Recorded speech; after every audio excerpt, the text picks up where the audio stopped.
Dany Assaf's biography says he's a top competition lawyer on Bay Street in Toronto. And while that's true, that's not what Dany will tell you. People ask me what I do, and I always say, I'm a failed hockey player who became a lawyer. My mom says I could have made it. My mom still says I could have made it. She watches Wayne Gretzky and she says, my son is as good as him, like all moms. Dany never wanted to be like Gretzky. He wanted to be like Maple Leaf great Daryl Sittler. Before the Oilers came into the league, everything was blue and white 27.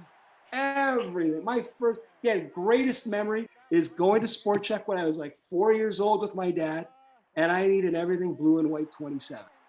And even though Dany bled blue and white 27, he eventually learned to love any number and any color given to him on the teams he played for in Edmonton minor hockey. But sometimes he just bled. Believe it or not, he says that's part of one of his favorite hockey memories, getting injured at a tournament when he was 12. I got cut with a skate blade in my thigh. And I was like bleeding everywhere. And they took me to the hospital.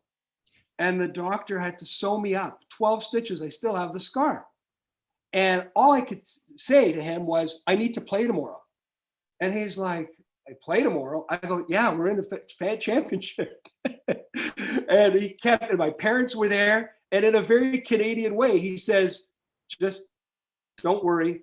I'm going to stitch it up real tight and you can play tomorrow. I wanted to be there. I wanted to be with my team. I didn't want to miss out on it.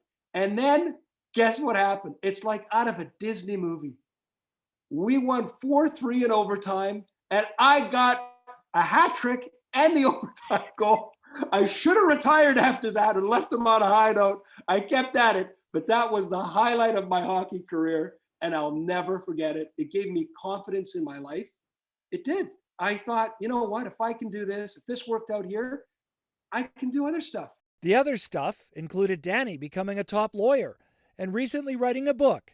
It's called Say Please and Thank You and Stand in Line, one man's story of what makes Canada special and how to keep it that way. The inspiration for the book came after the 9/11 tragedy.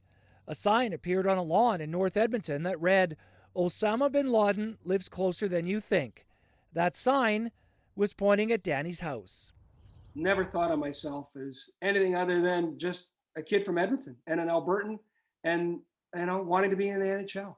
And then one day you wake up after this horror and tragedy of 9/11 and people are talking about you and your faith in a way that's firstly un-Canadian and completely foreign. And then it translates into a neighbor actually wanting to label your family as terrorists, who you've lived with and you've welcomed in your home and you've spent time with, but something goes off, it just made me think how vulnerable we can all be. Dany says his book is a blueprint for hope that seeks to reclaim the soul and spirit of what has made Canada unique. And he thinks hockey is a big part of that. And it's one of the things in a hockey game, which I think is really important, which is the mutual respect that you have for the other player. Dany says that's why he was so happy his kids all played hockey. It's incredible what it's done for my children in terms of a life experience. That's nothing to mention about the friendships and the bonds, the brotherhood and the sisterhoods that you form playing hockey and being in that locker room. There are a few places that can replicate that. The lessons Dany learned on the ice and in the dressing room are still valuable to him today in the boardroom. Hockey teaches you how to basically work in an environment where you can identify, firstly, your own strengths and weaknesses and play to them, and then survey the folks on your team, what their strengths and weaknesses are, and try to accentuate their strengths. So you want to pass them the puck when you know they're going to make the most of it, and they're going to look great, and then you're going to look great because it ended up in a success or a goal.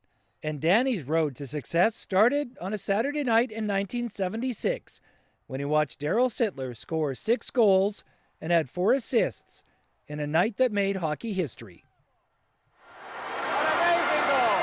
Daryl Sittler has 10 points. That's a new record. As long as he lives, he'll remember this evening. So will all of us. Still to this day, is still one of the best memories of Saturday night hockey in my life. A night that inspired the young boy to take to the ice, which taught him life lessons to be a lawyer, which then led him to an unforgettable encounter with his hockey idol. And one of the other real cool bookends to that story is, years later as a lawyer, I have an assistant, a colleague who's working with me, and her uncle happens to be Daryl Sittler. And I get this beautiful stick at Christmas, a commemorative stick of his 10-point game shared from Daryl Sittler. And one of the greatest mementos I have in my life. And another memory of how hockey has changed Dany's life, and a game he thinks will keep changing lives for others. People say things like hockey is life in this country. It's a cliche, but in many ways it is. It teaches a lot about life. It teaches about life with your teammates, about life in work environments later. It gives you great quality time with your family if you're all thinking about it as a game of fun, as opposed to something that's a task to get to and the NHL, or there's some kind of concrete objective I want out of this. I think that can distract us and make it a lot less fun. And we see that today. The fun is taken out of it in many ways. It's still got a lot left. So sometimes you think, how fun is hockey? That even with all of the insanity, there's still some fun left. The community benefits from Dany Assaf being a star for life. If you know of others who are using lessons from the game for the greater good, email us at office@hockeyedmonton.ca. This is Graham Neal.